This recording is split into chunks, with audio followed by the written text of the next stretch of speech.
Hello friends, let us now learn some important points about true statements regarding catatonia. Prominent sensory symptoms are seen. Catatonia is prominent motor symptoms is seen. Electroconvulsive therapy is treatment of choice for life-threatening catatonia. True, may be associated with CNS disease. Yes, sometimes may be. So these are true options.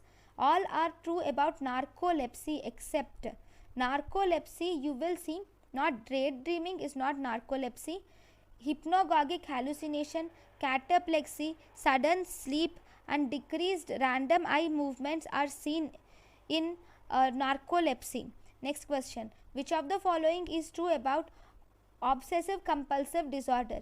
In obsessive compulsive disorder, the patient will have anxiety, compulsion, obsession and ego alienism. There is no hallucinations. Thank you for watching.